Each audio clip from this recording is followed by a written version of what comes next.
SR shopping mall తో సంక్రాంతి లక్ష్మి మీ ఇంటికి పండగ కళ సరికొత్త కలెక్షన్స్ మీకోసం ఎస్ఆర్ షాపింగ్ మాల్ అందరికీ సంక్రాంతి శుభాకాంక్షలు.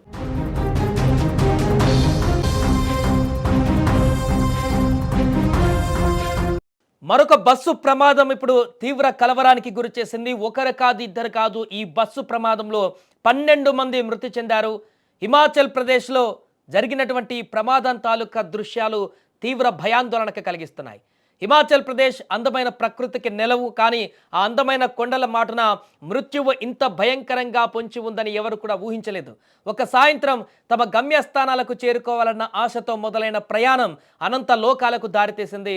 సిర్మౌర్ జిల్లాలో జరిగిన ఘోర రోడ్డు ప్రమాదం యావత్ దేశాన్ని ఇప్పుడు తీవ్ర దిగ్భ్రాంతికి గురిచేసింది. 50 మందికి పైగా ప్రయాణికులతో వెళుతున్న బస్సు మృత్యు శకటంగా మారింది. సోలాన్ నుండి కుప్పివికి బయలుదేరినటువంటి ఒక ప్రైవేటు బస్ అది. అందులో ఉద్యోగులు, విద్యార్థులు, ఇళ్లకు వెళ్లేటువంటి సామాన్యులు కూడా ఉన్నారు. బస్సు రాజ్గఢ్ సమీపంలోని హరిపూర్ దార్ అనే మారుమూల ప్రాంతానికి చేరుకుంది. అక్కడ ఉన్న ఒక నిటారుగా ఉన్నటువంటి మలుపు వద్ద విధి వక్రించింది. క్షణాల్లో డ్రైవర్ నియంత్రణ కోల్పోయాడు. ఊహించడానికి కూడా భయం వేసేటువంటి దృశ్యం అది మనకు విజువల్స్లో కనిపిస్తుంది.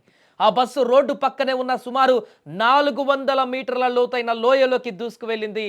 400 మీటర్లు అంటే ఎంత లోతు ఉంటుందో ఒక్కసారి ఆలోచించండి. అంత పైనుంచి లోతులోకి బస్సు పల్టీలు కొడుతూ అక్కడ పడిపోయింది. బస్సు కిందకు పడుతున్నప్పుడు అందులోని వారి పరిస్థితి ఎంత దారుణంగా ఉండి ఉంటుందో అది తలుచుకుంటేనే వెన్నులో వణుకు పుట్టేటువంటి పరిస్థితి ఏర్పడుతుంది.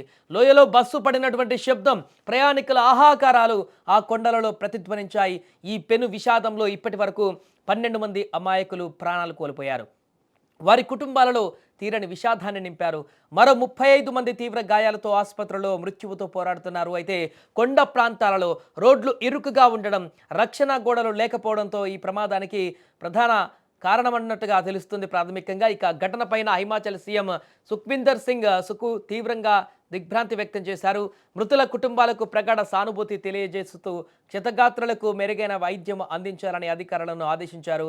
ప్రధానమంత్రి నరేంద్ర మోదీ కూడా ఈ ప్రమాదం పైన విచారం వ్యక్తం చేశారు. మృతుల కుటుంబాలకు ప్రధానమంత్రి జాతీయ సహాయ నిధి నుంచి 2 లక్షలు, గాయపడిన వారికి 50,000 చొప్పున పరిహారాన్ని కూడా ప్రకటించారు. కానీ ఈ యొక్క ప్రమాదం తాలూకు దృశ్యాలు చూస్తుంటూనే తీవ్ర ఆందోళన కలిగిస్తుంది.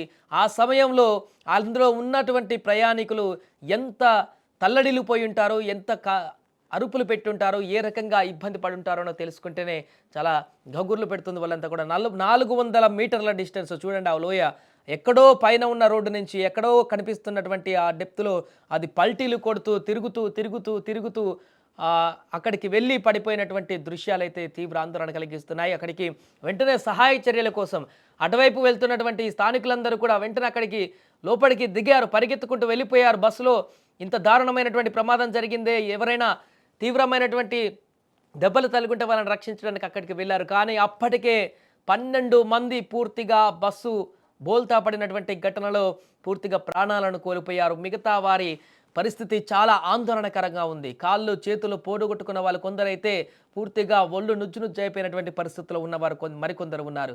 తలలు పలిగి రక్తాలు ఏరులై పారుతున్నటువంటి దృశ్యాలు అక్కడ కనిపించాయి ఆ లోయలో. పూర్తిగా వారందరిని కూడా ఇప్పుడు ఎమర్జెన్సీగా వారందరిని హాస్పిటల్కి తీసుకువెళ్ళారు. కానీ దాంట్లో చాలామంది సీరియస్గా ఉన్నట్టుగా తెలుస్తుంది. వారికి ఏం కాకూడదు, వారిని కనీసం ఆ మిగిలినటువంటి గాయపడ్డటువంటి వారు సీరియస్గా ఉన్నటువంటి వారినైనా రక్షించుకునేటువంటి పరిస్థితికి ఇప్పుడు ప్రభుత్వం కూడా ఊటావుటన వైద్య సేవలు అందించాలంటూ కూడా, మెరుగైనటువంటి వైద్య సేవలు అందించాలంటూ కూడా ఆదేశాలు ఇవ్వడం జరిగింది. ఆ తీవ్ర గాయాల పాలై బ్రతికినటువంటి వారందరినీ కూడా ఖచ్చితంగా ఎలాంటి హాని లేకుండా వారిని మరలా బతికించేటువంటి ప్రయత్నం వైద్యులు చేస్తున్నారు. ఇక ఈ విషయం తెలుసుకున్నటువంటి వారి కుటుంబ సభ్యులు, ఈ బస్సులో ప్రయాణిస్తున్నటువంటి కుటుంబ సభ్యులైతే తీవ్రమైనటువంటి రోదనతో ఉన్నారు. ఎక్కడెక్కడో ప్రాంతాలలో ఉన్నటువంటి వారందరూ కూడా ఇప్పుడు అక్కడికి చేరుకునేటువంటి పరిస్థితి ఉంది. సాయంత్రం అయితే గమ్యస్థానానికి చేరుకుంటారనుకున్నారు. ఎవరు ఊహించలేదు రోజువారీ కార్యక్రమంలో వెళ్తారనుకున్నారు, కానీ ఇలాంటి మృత్యువుతో పోరాడతారని చెప్పేసి అనుకోలేదు. గాయపడినటువంటి వారు మరికొందరు మృత్యు కూపంలోకి వెళ్ళిపోతారని చెప్పేసి ఊహించలేదు. ఏదేమైనా కూడా మరొక ప్రైవేట్ బస్ అనేది ఇంత దారుణమైనటువంటి ప్రమాదానికి గురి కావడం అనేది ఒక్కసారిగా ఈ యొక్క బస్సు ప్రయాణాలకు సంబంధించి ఆందోళన కలిగించేటువంటి అంశంగా మారింది. గత కొన్ని రోజుల క్రితమే వరుసగా జరుగుతున్నటువంటి బస్సు ప్రమాదాల ఘటనల గురించి చూస్తూనే ఉన్నాం. ఇప్పటికే పిట్టల్లా రాలిపోతున్నటువంటి ప్రయాణికుల వార్తలు వింటూనే ఉన్నాం. మరలా ఇలాంటి ఒక ప్రమాదము ఇప్పుడు మన దేశంలో చోటు చేసుకోవడము, తీవ్రమైనటువంటి నష్టం వాటిల్లడం పూర్తిగా అందరినైతే దిగ్భ్రాంతికి గురి చేస్తుంది. ఇక మిగిలిన వారు ఇందులో చనిపోకుండా గాయపడినటువంటి వారున్న కనీసం వారినన్నా పూర్తిగా కోలుకొని వారికి ఎలాంటి హాని జరగకుండా ప్రశాంతంగా వారి వారి ఇళ్లకు వెళ్ళేటువంటి విధంగా చేయాలంటూ ఆ దేవుని కూడా ప్రార్థించాలి. ఏదేమైనా కూడా ఇలాంటి ప్రమాదాలు ఎందుకు జరుగుతున్నాయా కొండ ప్రాంతాలలో ఎక్కువగా అనేటువంటి విషయం పైన కూడా ప్రభుత్వం దృష్టి పెట్టాల్సినటువంటి అవసరం అయితే ఉంది.